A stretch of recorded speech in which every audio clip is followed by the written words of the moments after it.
pouquinho de pilha. Mas antes de começar falando de pilha, eu vou pedir para vocês aí se inscreverem no canal, curtirem essa aula, para que eu possa ter um feedback de vocês do trabalho em si e possa estar postando cada vez mais aulas aqui, tirando dúvidas. Se tiver dúvida, coloca aí nos comentários que eu respondo vocês.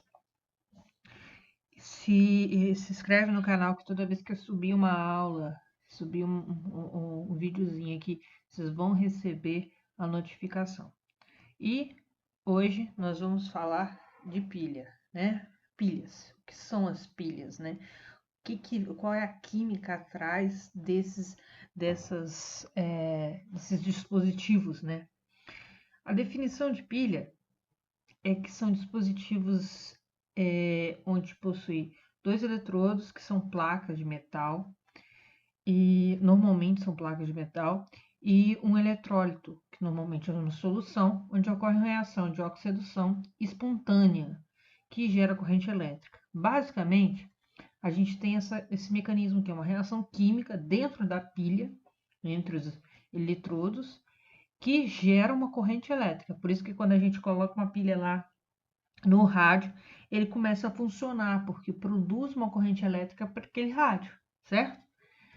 E como que funciona uma pilha? Aqui eu vou mostrar a pilha de Daniel, que é a primeira pilha a ser estudada profundamente aí, que é uma pilha de zinco e de cobre, para que a gente possa entender. A gente pode perceber, por exemplo, que o zinco ele doa elétrons para o cobre, né?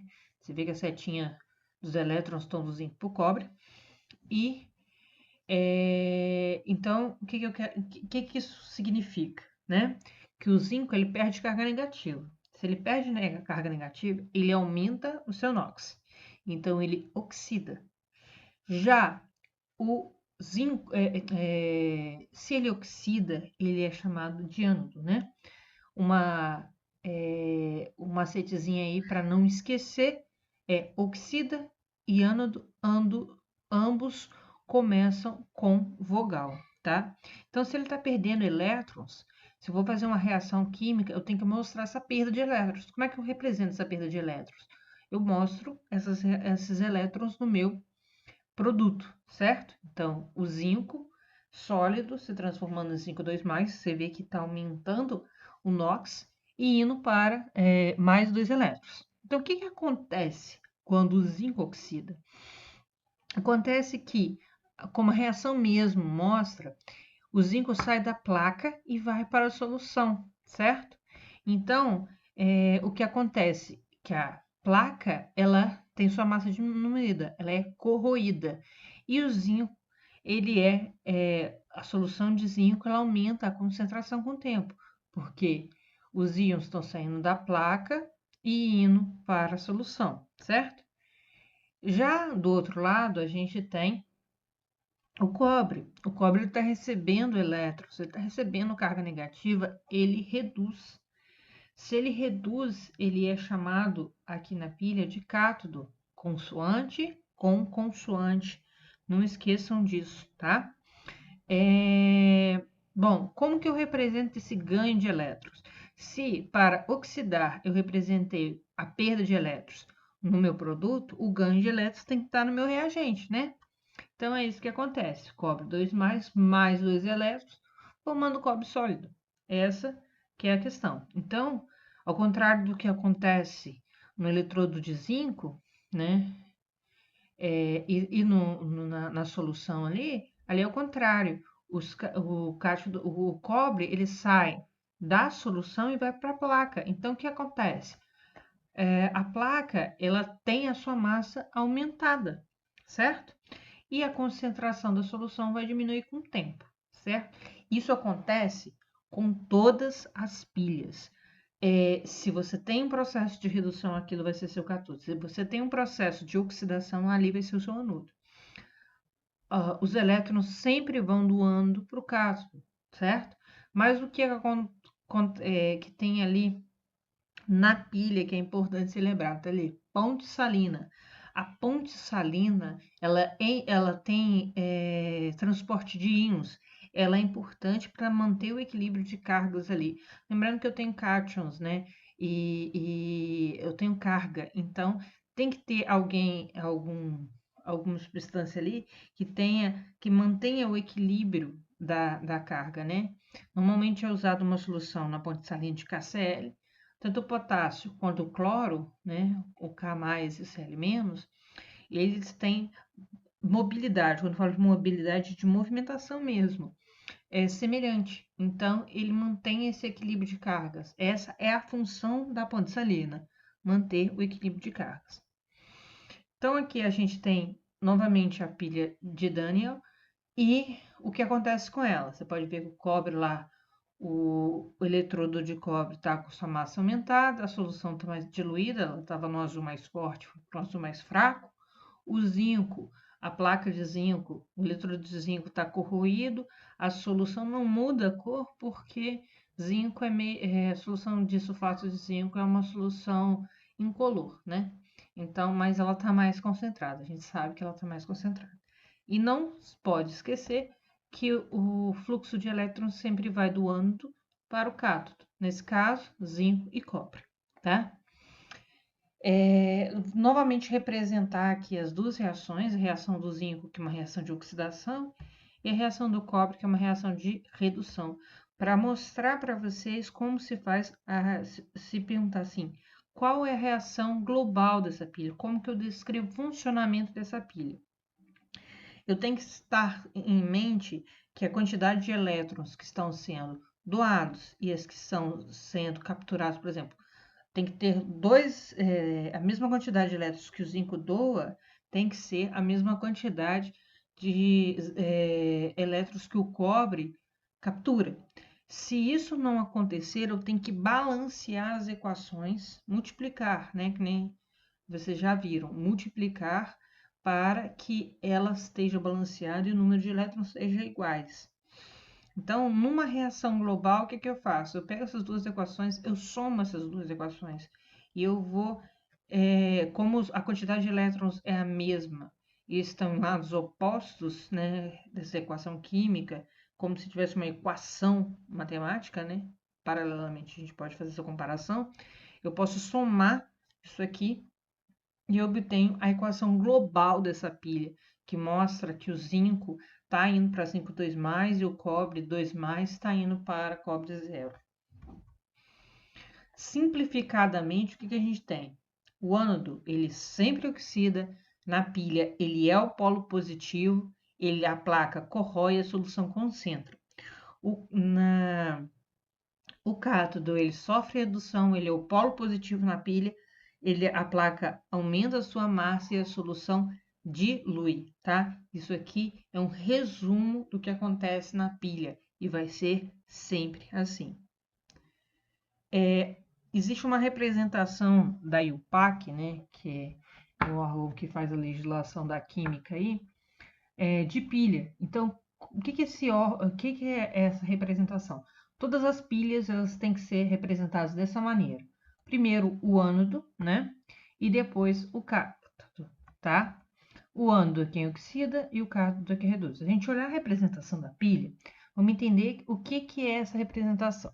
Eu tenho zinco sólido, aí eu tenho uma barrinha, zinco 2+ aquoso. Essa barrinha quer dizer a interface, a parte em que a placa acaba e tem a solução, é a interface, é o contato entre as duas, que é onde que vai acontecer o processo de oxidação, tá?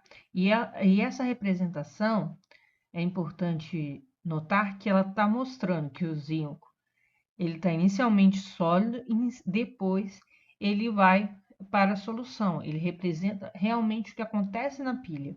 Depois eu tenho dois tracinhos, esses tracinhos representam a ponte salina, tá bom? Então tem algumas pilhas que ela não tem ponte salina, ela acontece no mesmo recipiente, então não vai ter essas duas barrinhas. Possivelmente você vai ter uma interface ali, certo? E o cobre, ele sai da solução e vai para a placa. Então, Está representado ali, cobre 2+, e cobre 0, e a interface do cobre, certo? Essa é a representação da IUPAC. Vai ser sempre assim, anodo, depois o cátodo, ânodo, cátodo, ânodo e cátodo, sempre, tá?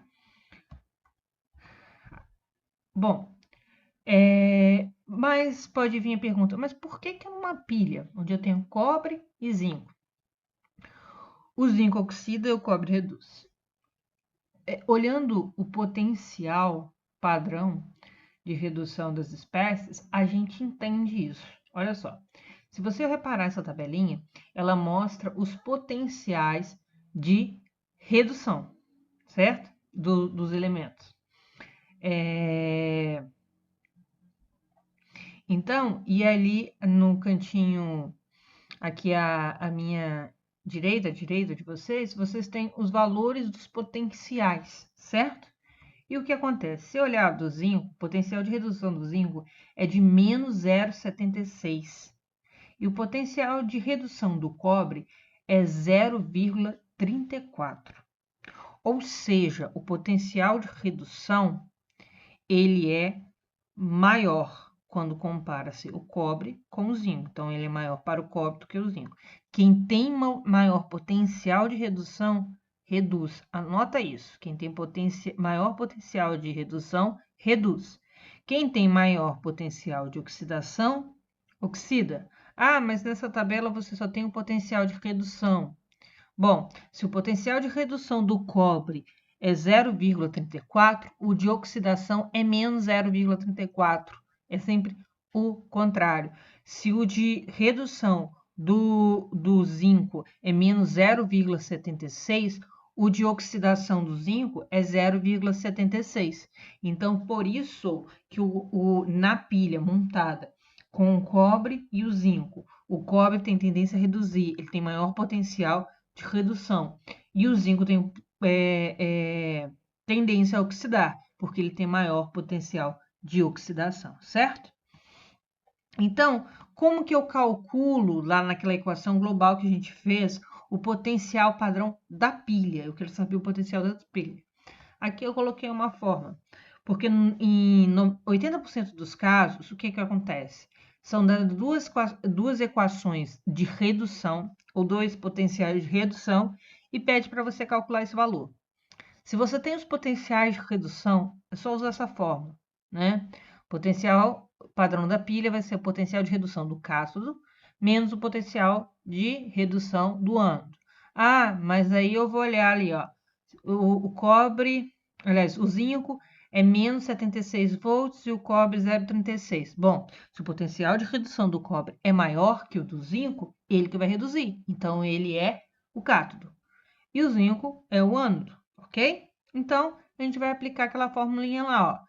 0,36 menos do valor já dado, né? Que vai se transformar em um mais, vai dar 1,10 volts, certo? Ah, e caso eu tenha me dado o que acontece realmente na pilha, né? Um potencial de oxidação, por exemplo, para o zinco, né? Deu potencial de oxidação, e do cobre deu potencial de redução. Simplesmente vou somar os dois. Somando os dois, a gente vai achar o mesmo valor, olha lá, 1,110 volts. Ou eu posso simplesmente inverter a equação do zinco, né? E inverter o sinal do potencial. Invertendo o sinal do potencial, eu vou usar aquela formulinha anterior, né? Potencial de redução do cátodo menos potencial de redução do ânodo, que você vai encontrar o mesmo valor. São formas diferentes de fazer a mesma coisa, tá? Fique atento a isso, tá bom? Bom, por hoje é só isso que a gente tem por enquanto falar de pilha. Tá bom? Muito obrigada. Não se esqueça de se inscrever aí no canal e de dar seu like, seu joinha aí, tá bom? Muito obrigada.